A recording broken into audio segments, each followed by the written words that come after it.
Senator King. Chief, it's great to have a chance to meet with you. I was just looking at some data, and in 1988, the board feet sales from public lands were about 13 billion board feet. Today, I think as you testified, it's 3.2. What in the hell is happening? Senator, we have taken an ecosystem approach to our lands. We've calculated the sustainable sale qualities, and we are not producing as much timber as we did in the 1980s, and we're not. I'll say by a factor of about 5.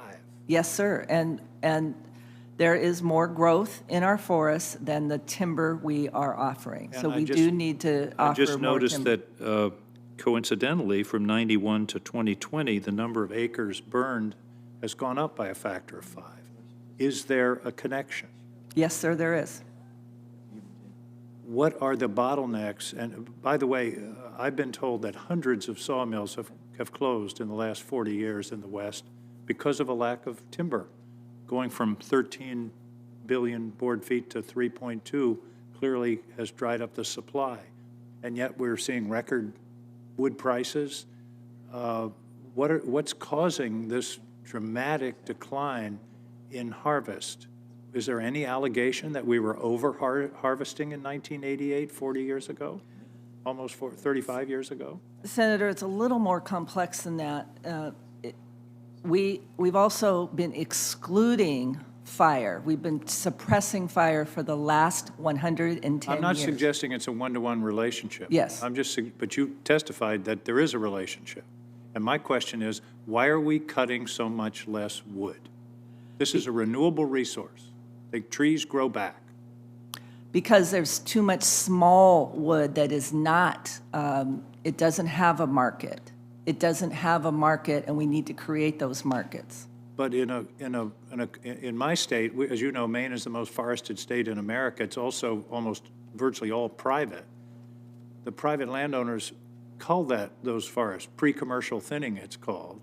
Yes. Which is both better for fire suppression and also ultimately better for commercial timber development. Isn't that correct? That is correct. So absolutely. if there were more commercial, the market-based policies being applied in our forest, we'd have a healthier forest, would we not? Well, yes. The pre-commercial thinning that you refer to on private lands in Maine are very important to create that bigger marketable forest product. And in the millions... And to minimizing fire danger. And to minimizing fire danger. But in the terrain and the slopes that we have in the 193 million acres of National Forest System lands, it's not a one-for-one where we can put contractors out and do pre-commercial thinning. We need to do prescribed fire. We need to do other hazardous fuels treatments to create the right kinds of forests that are merchantable and healthy and resilient. Well, here's another figure that bothers me. 30% of the forest land in America is federal. 70% of the acreage burned last year was on federal land. There's something wrong here. Yes, I absolutely agree. We need to do more work, Senator. That's the paradigm shift that I'm referring to. We need to treat 2 to 4 times more acres than we do now. But when you say treat, I hear that word and I think, chemicals or something.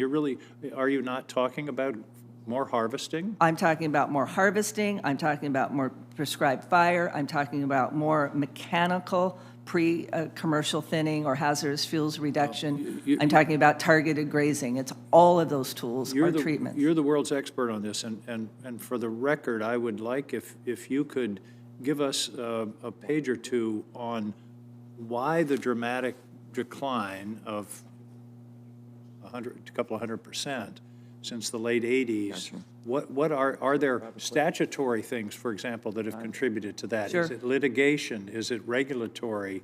What are the barriers to getting to a place where we would have both more robust, stronger wood supply, stronger employment in the West, and also less fire? So could you We'd be give that happy to us? do that, Senator, yes. Thank you very much. You're and welcome. I appreciate your extraordinary service and your straightforward testimony here today. Thank you. Mr.